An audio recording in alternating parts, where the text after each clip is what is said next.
Have you ever wondered why your desire for intimacy seems different now than it did years ago?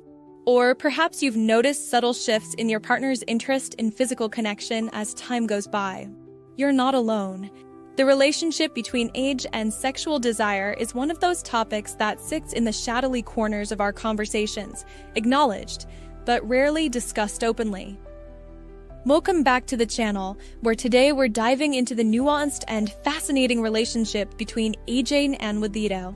What I'm about to share might challenge some common assumptions, validate experiences you've had but couldn't quite name, and hopefully provide some clarity on a journey that affects us all in different ways.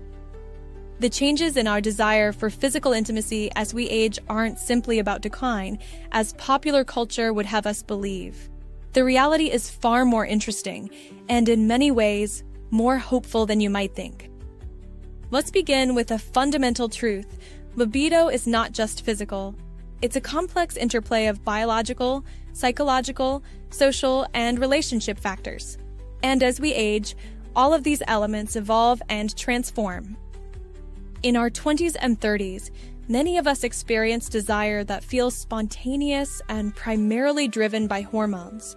Testosterone, often called the libido hormone, tends to peak in the late teens for men and remains relatively stable for women during these decades. This creates what sex therapists call spontaneous desire, that feeling of wanting sex seemingly out of nowhere. But here's what's fascinating.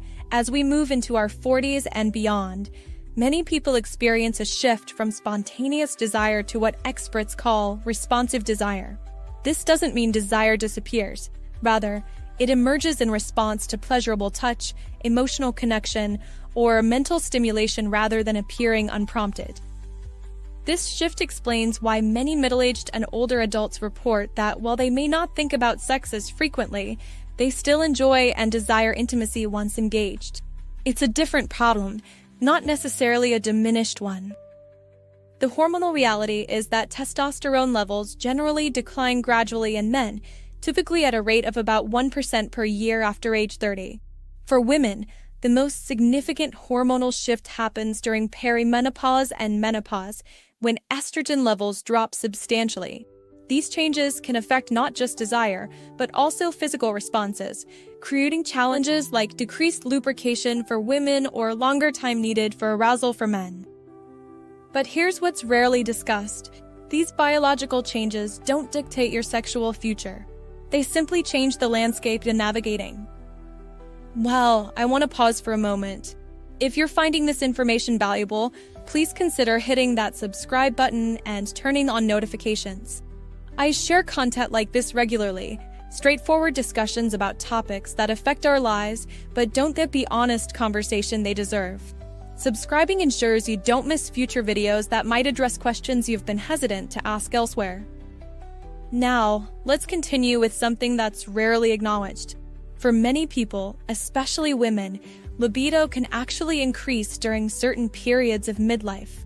Some research suggests that women in their late 30s and 40s may experience heightened desire due to a combination of factors: increased self-confidence, better understanding of their own pleasure, and for some, hormonal fluctuations that temporarily increase testosterone relative to estrogen.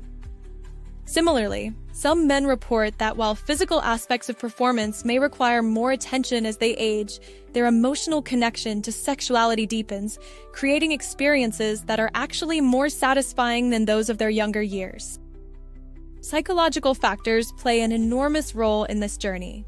As we age, we often develop greater emotional intelligence, stronger communication skills, and more comfort with vulnerability, all elements that can profoundly enhance intimate connection.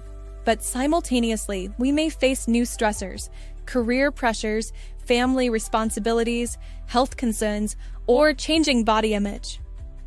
These psychological factors don't just exist alongside our physical experience of desire, they're intrinsically connected to it. Stress, for instance, triggers cortisol production, which can actively suppress testosterone and other hormones linked to desire. This explains why periods of high stress or anxiety often coincide with reduced interest in sex, regardless of age. Relationship dynamics evolve as we age, too. Long-term partnerships face unique challenges to maintaining sexual connection. Familiarity, while comforting, can sometimes dampen the novelty and excitement that fueled desire in early relationship stages. Research consistently shows that maintaining desire in long-term relationships requires intentional effort, creating space for both security and surprise. What's particularly interesting is how these relationship patterns interact with age-related changes.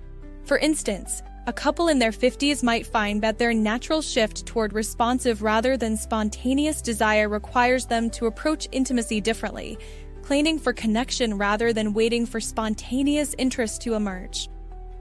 Many couples discover that the quality of their sexual connection actually improves with age, even if frequency changes. With less emphasis on performance and more on pleasure and connection, intimate experiences can become richer and more satisfying. Medical factors cannot be overlooked in this conversation.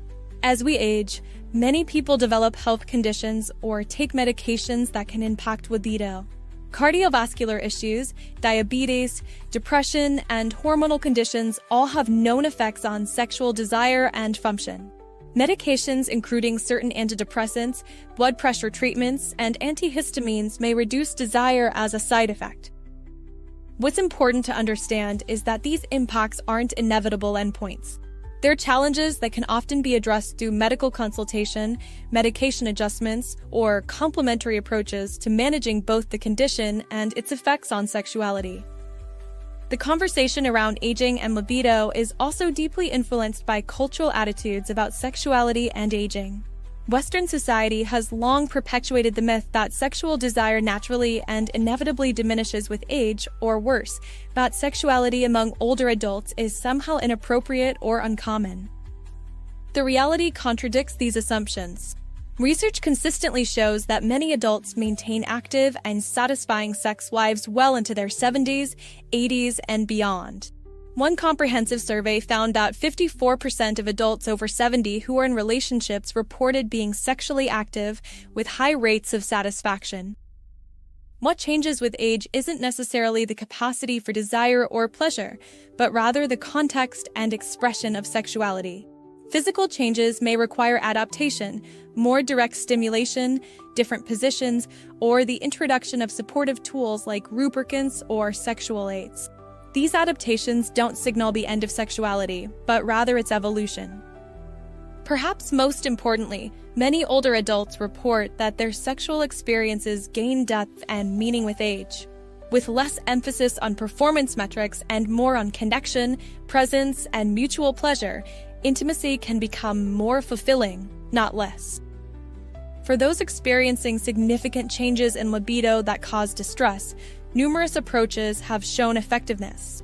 These range from hormone therapies with appropriate medical supervision to mindfulness practices that help reconnect with bodily sensations to sex therapy focused on adapting to changing patterns of desire. The key is recognizing that variation in desire throughout life is normal, but persistent changes that cause personal distress deserve attention and care at any age. As we wrap up today's discussion, remember that your experience of desire through life is uniquely yours. What matters isn't how it compares to others' experiences or to cultural expectations, but rather how it aligns with your needs, values, and relationship goals. The story of libido and aging isn't one of inevitable decline, but rather of transformation, a journey that, with awareness and intention, can lead to some of the most fulfilling intimate experiences of your life. If you found value in this conversation, please take a moment to like this video and share your thoughts in the comments below. Has your experience with desire changed as you've grown older? Have you found strategies that help you maintain connection despite life's changes? Your perspective might be exactly what another viewer needs to hear. Don't forget to check the description for ways to support this channel and keep these honest conversations going. And if you haven't already, subscribe for more discussions that bring light to the topics we all think about that rarely discuss openly. Thank you for joining me in this exploration. Until next time, embrace your journey. Every chapter has its own wisdom to offer.